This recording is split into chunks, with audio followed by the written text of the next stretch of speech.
You want to hear a joke? A developer thought they were going to make money having their game on Stadia. I'm laughing right into your bird breast. Why would you think that? Skip it up and that up. So if you watch my previous video, Stadia as of January 2023 is no more, which everybody saw that coming. It was horribly mismanaged. They promised to have a bunch of features at launch. They didn't. The list goes on and on and on. I went through a bunch of the key points in my previous video, which you should watch. Link below in the description. But nonetheless, Stadia is going under, which is sad because it was one of the, in terms of the technology and stability, I use Stadia, and it was one of the most promising cloud gaming services that I've used. I have to keep it real with you. But like I said, first impressions are everything, and they gave a bad first impression, and people are already skeptical of cloud gaming, so now it's kaput, and plus Phil Harrison.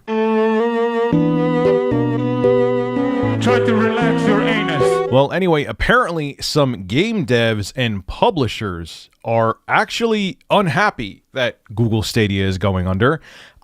I'm not happy that it's... Let me make this abundantly clear. I'm not, like, dancing on the grave of Stadia. I don't like seeing people lose their jobs. I don't like seeing something fail. It's not... I'm not getting joy out of this. You'll see why I'm saying that in a second. But the writing was on the wall with Stadia, and how developers expected to make money off of it, that in and of itself is kind of comical. Well, anyway, this is what Brandon Sheffield, like I said, the director of Necrosoft Games, this is what he had to say. He was kind of pissed off at how people felt about Stadia. This is what he said on Twitter. I know everybody is having a great time laughing at this, but Stadia had the best dev revenue of any streaming service, and launching Hyper Gun Sport there was going to recoup our dev costs, which I don't really understand. No one was really using Stadia, but sure. We were launching there in November, and now we are in a much tougher situation. Yeah, well, you could still launch in November, but they'll only have till January to play your game. And yeah, I don't think it'd be a good idea buying the game, because then you won't be able to play it because Stadia will be no more. But he continues, I actually don't know what's going to happen with our Stadia launch yet. We're still launching on other platforms, but Google paid by percentage of time played by Stadia Pro users, which was great. And they were the only company that did that, so it was a guaranteed return. I'll find out what's going on with our launch, but I was counting on at least this several-month tail of players with which to recoup. I also wanted to reward the faithful Stadia players for sticking with us because they supported the original game a lot. Oh yeah, and wishlist Hyper Gun Sport on Steam, please. We need all the help we can get, and you know what, man? I'm going to go buy this game. I want to support the developer. It actually looks interesting and fun as well. Go check out Hyper Gun Sport. But Brandon, I got a question for you. You didn't see the writing on the wall with Stadia? Look, I understand you're saying that the revenue sharing was great, but you didn't plan for the fact that the platform would fail. I mean, the writing has been on the wall since its launch, but the writing has been on the wall with Stadia since like it was absolutely going to fail back in 2020.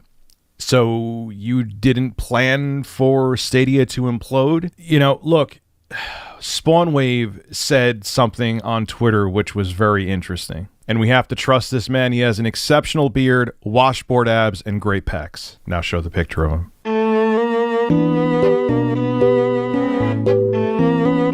Anyway, this is what he had to say about Stadia on Twitter. Don't worry, in 20 years, when all games are being played through the cloud, I agree with him, that's what's going to happen, we'll look back on Stadia and say it was ahead of its time. You could even say that about, God, in the early 2010s, man. You got to think about it. On Live, in the early 2010s, they were trying to do cloud gaming. I remember Mark from Classic Game Room reviewing that thing.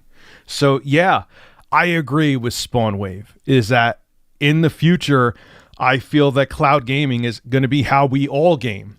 But right now, people are still skeptical of it, and our internet infrastructure and our cell networks aren't up to the task. But with many people still being wary of cloud gaming and Stadia not delivering on their promises on many occasions, Stadia's demise was inevitable.